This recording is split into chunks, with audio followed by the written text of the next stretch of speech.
What if I told you that America once dined on dishes so strange, so wildly creative, that today they've almost vanished from memory? Recipes born from desperation, war, and wild 1950s innovation. Dinners molded into gelatin. Desserts made from tomato soup. And casseroles crafted with not a drop of milk, butter, or eggs. These weren't mistakes. They were survival. They were pride. Back when grocery shelves weren't overflowing and leftovers weren't waste, they were ingredients. Our ancestors didn't throw out scraps. They honored them. They baked with crumbs, fried with drippings, and molded meals that could stretch a dollar for days. And somehow, despite the hardship, they turned it all into something unforgettable. But now, those recipes are disappearing, lost in dusty cookbooks, buried in basement boxes, and fading from living memory. This video isn't just about food. It's about remembering who we were and what we had to do to survive. Because every strange casserole, every oddball dessert, every war-era plate tells a story of mothers who fed 6 kids with 1 can of soup, of grandmothers who turned rations into roasts, of communities that made do and made magic. And if we don't bring these dishes back now, we may never get the chance again. So stay with me as we uncover the next 10 forgotten American recipes. Some bizarre, some beautiful, all unbelievably real. Don't forget to like, comment, and subscribe, because these stories won't survive unless we tell them. There are some dishes that make you do a double take, and bologna cake tops that list. Yes, you heard it right. Cake made of bologna. But this wasn't a joke. In fact, back in 1960s and 70s, it was a surprisingly popular centerpiece at working-class American parties, especially in the South and Midwest, where budget entertaining was a skill passed down like a family recipe. Imagine it: thin, round slices of bologna, layered one after another like sponge cake tiers, each slathered with a frosting made of cream cheese and sometimes ranch dressing. Once stacked tall, the whole thing was iced on the outside, just like a birthday cake, and then decorated with pimentos or olives like fancy garnishes. To the untrained eye, it looked like dessert. To the first-time guest, it was dessert, until they took that first salty, savory, shock-to-the-system bite. But here's the thing. Bologna cake wasn't about elegance. It was about pride, humor, and making do with what you had. It brought laughter to the table, yes, but it also brought families together, especially in times when even processed meats were considered a luxury. For homemakers with 5 mouths to feed and pennies in their purse, this was a way to say, we still know how to have fun. Today, most people can't believe it ever existed. But that's exactly why we must remember it. Because bologna cake is more than a punchline. It's a time capsule, one that speaks volumes about the creativity, grit, and humor of mid-century America. So next time you walk by that pink stack of lunch meat in the grocery store, just imagine what your grandmother might have built with it. Smash that like if this dish shocked you. Drop a comment if you'd ever serve it. And don't forget to subscribe, because next up, we're diving into a dessert that uses ketchup. Yes, really. Stay tuned. What if dessert wasn't born from sugar and spice, but from desperation and a bottle of ketchup? It sounds unthinkable, but in mid-century America, it was real. And it shocked everyone by tasting amazing. This is the strange legacy of ketchup cake. That familiar bottle you drizzle on fries? In the 1950s, it found its way into cake batter, and not as a prank. It was an experiment born from frugality and fueled by curiosity. Post-war kitchens were places of creativity and constraint. Rationing had reshaped habits, and ingredients like cocoa or fancy flavorings weren't always within reach. So, home cooks got bold, repurposing pantry items in the most unpredictable ways. Companies like Heinz jumped on the trend, proudly printing ketchup cake recipes on their labels. And surprisingly, it worked. The ketchup's tangy, tomato-rich base added unexpected depth and moisture, balancing perfectly with spices like nutmeg, cinnamon, and cloves. Once baked and topped with cream cheese frosting, it tasted more like a classic spice cake than anything savory.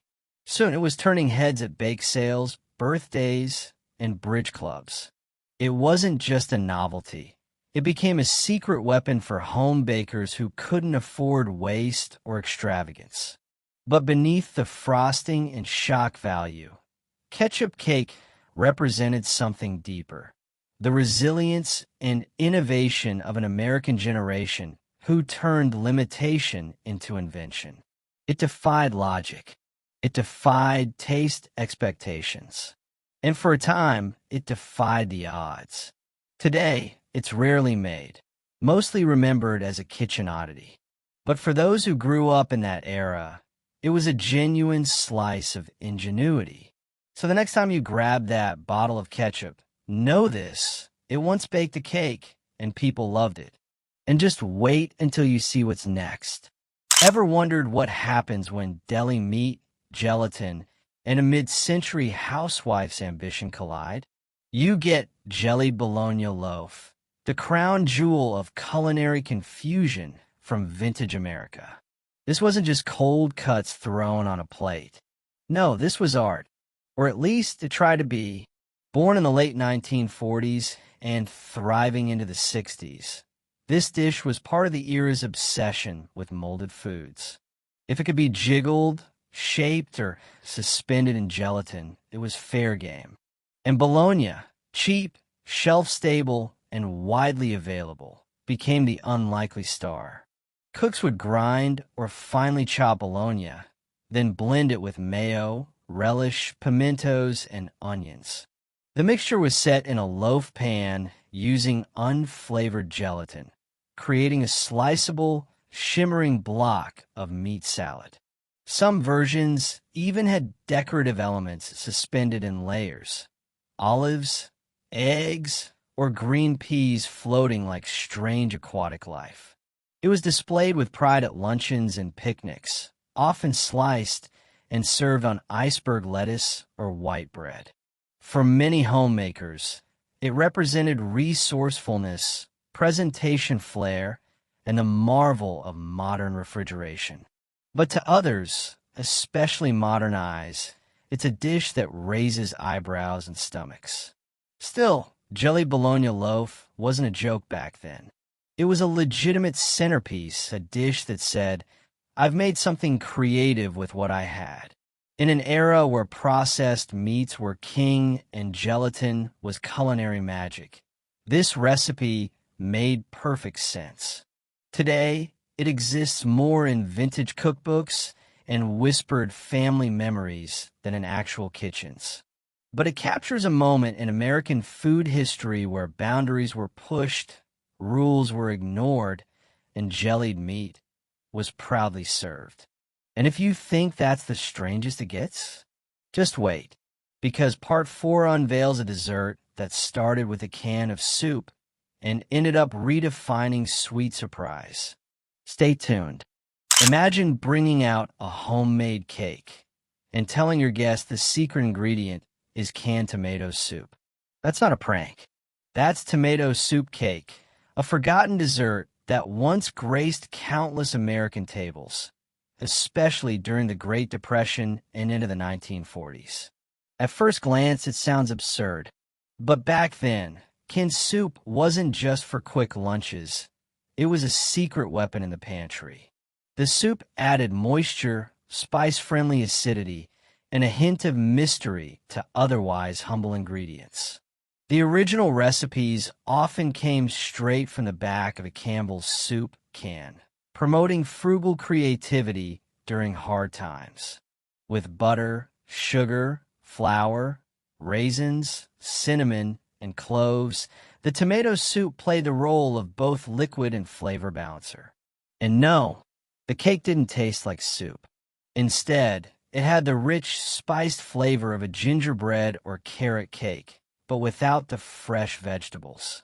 Topped with cream cheese frosting or dusted with powdered sugar, it became a favorite at church potlucks and wartime birthday tables. To families scraping by, this cake was genius. No eggs, no milk, no problem. The soup handled it all. It was Depression-era baking magic, transforming something savory and cheap into something sweet and satisfying. And the beauty of it?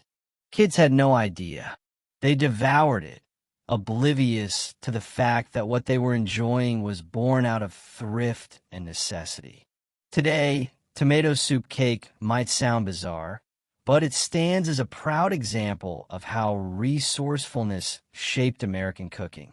It was strange, it was smart, and for a surprising number of folks, it was delicious. So next time you open a can of soup, remember, dessert might just be a few spices away. And coming up next in part 5, things get a whole lot weirder. We're stuffing onions with something no one saw coming. Stay close. Peanut butter stuffed into onions. And no, it wasn't a punishment. It was a real recipe served proudly in American homes during the 1940s. The combination sounds like a culinary dare, but this was the age of resourceful wartime cooking, when flavor had to meet function and nothing went to waste. Strange pairings weren't just accepted, they were celebrated. This bizarre dish came from the pages of ration-era cookbooks and USDA bulletins, where families were encouraged to use what they had and stretch ingredients to their fullest. Onions were cheap, grew easily, and added flavor. Peanut butter was packed with protein and shelf-stable. Put them together, and suddenly dinner. The process was simple but bold. Large white onions were peeled and boiled just enough to soften. Then, the centers were scooped out, and a dollop of peanut butter, sometimes mixed with breadcrumbs, herbs, or even chopped onion, was stuffed inside. They'd be baked until the flavors melded and the tops caramelized. The result? Sweet and savory, soft and nutty, and undeniably odd. To modern taste buds, it might be a stretch. But for families facing meat shortages and tightening rations, this dish was clever, filling, and surprisingly satisfying. It was a plant-based protein bomb long before that was trendy. And it wasn't just a fluke. Variations popped up across different homemaking magazines of the era. Some added cheese, others experimented with spices. But the base idea stayed the same. Take 2 humble ingredients and make them sing. Today, it feels like a forgotten culinary dare, the kind of recipe that makes you raise an eyebrow. Then quietly wonder, could that actually be good? But in those years, it was survival disguised as supper. And in part 6, things get gelatinous. Cabbage jelly ring is next, and it's nothing like you think. Subscribe now and hold on tight. There was a time in America when salads didn't crunch, they wobbled. Enter the cabbage jelly ring, one of the most eye-catching and puzzling creations to come out of vintage kitchens. Born in the 1950s and 60s, during the golden era of gelatin, this dish wasn't meant to be funny. It was meant to be fancy. In those years, molded salads were seen as the height of domestic sophistication. Homemakers were encouraged to impress their guests with ring molds, tiered gelatin towers, and jiggling centerpieces that looked like edible sculptures. The cabbage jelly ring was exactly that. Finely shredded cabbage, often mixed with pimentos, carrots, or green peppers, suspended in lemon or lime jello. Sometimes vinegar or mayonnaise was folded in to give it a zing. The mixture was poured into a ring mold, chilled until firm, and then served cold, often with a dollop of Miracle Whip in the center. It wasn't dessert. It wasn't quite a salad. It was something else. To understand it, you have to picture the era: Cold War America, a booming economy, and the rise of convenience food. Jell-O wasn't just a treat. It was a canvas for creativity. Magazines praised these molded marvels as signs of a modern, efficient homemaker. And the more unexpected the ingredients, the better. But time hasn't been kind to the cabbage ring. Today, it's a punchline, the kind of dish that shows up in vintage cookbooks and leaves modern readers blinking in disbelief. Yet for mid-century families, it was elegance in a ring mold, a centerpiece meant to shine under the dining room chandelier, a celebration of post-war abundance and a little culinary courage. Coming up next, frozen cheese salad. Yes, cheese and gelatin in your freezer. It's one you'll never forget, even if you try. Subscribe, because this vintage ride is only getting weirder. What if I told you there was a time when cheese belonged in the freezer and salad didn't involve a single leaf?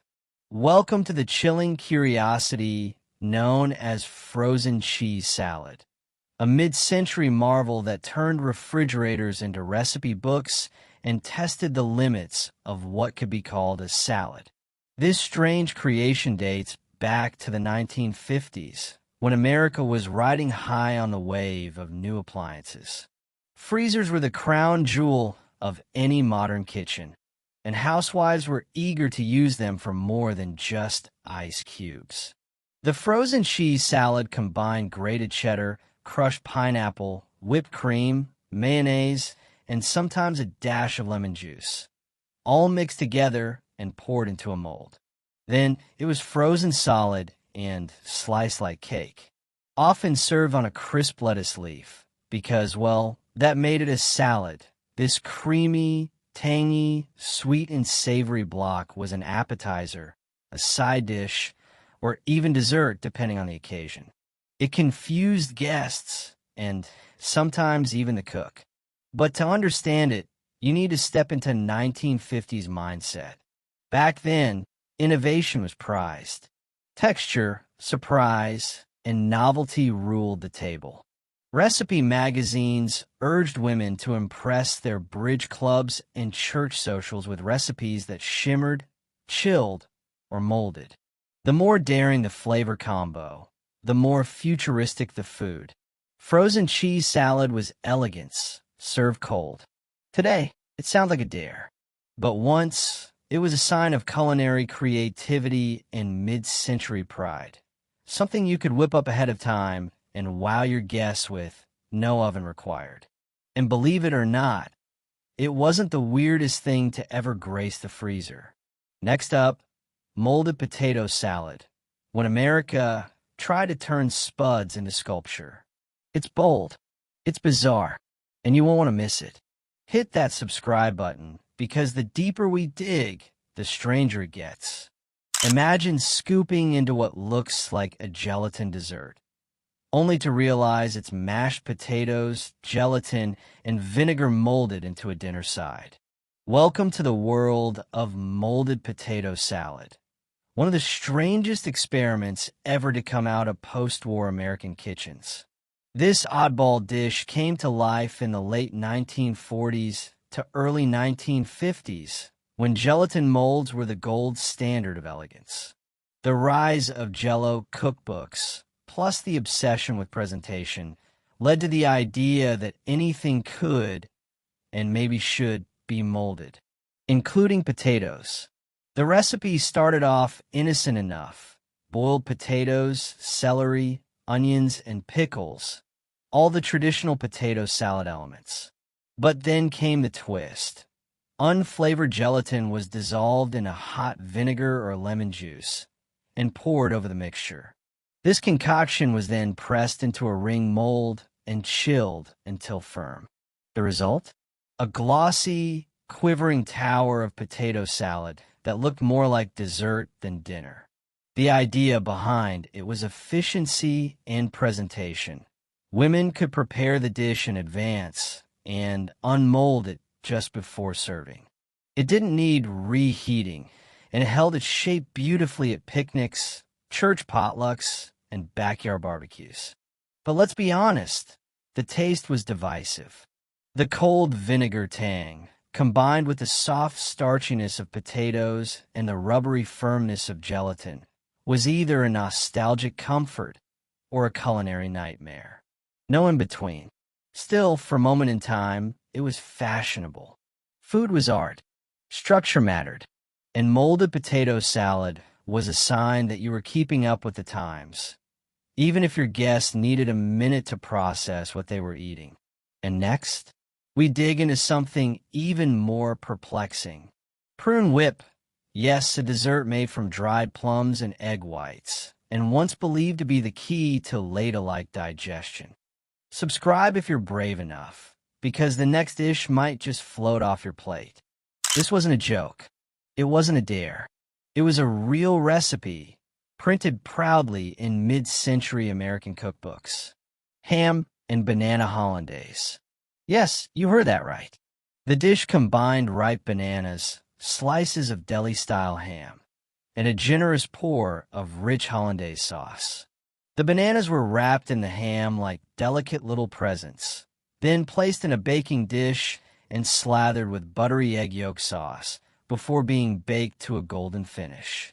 To modernize, it looks like a punchline, but in the 1950s and early 1960s, it was considered sophisticated, even daring, the kind of thing a hostess might serve when she wanted to impress, confuse, or both. So why this bizarre mashup? At the time, tropical fruits were a luxury, a symbol of upward mobility. Bananas had been fully embraced by American kitchens, seen as both exotic and affordable. Pairing them with ham, a salty, savory staple, was part of a growing trend of sweet and savory fusion dishes. Hollandaise? That was the icing on the cake, adding a rich, French-inspired flourish that elevated any meal. Cookbooks like Best Recipes of the American Homemaker and Better Homes and Gardens actually featured it, suggesting it as a perfect main course for family dinners or ladies' luncheons.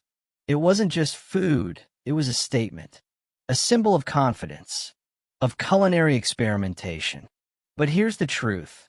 Most families who tried it only tried it once. The textures clashed, the sweetness overwhelmed, and hollandaise, already tricky to make, didn't always survive the baking process. Still, ham and banana hollandaise remains an unforgettable piece of American food history, a reminder of a time when home cooks were encouraged to try anything once, no matter how strange it seemed. And coming up next, one dish that terrified kids, thrilled adults, and smelled up the whole house. Pickled pig's feet. Yes, we're going there.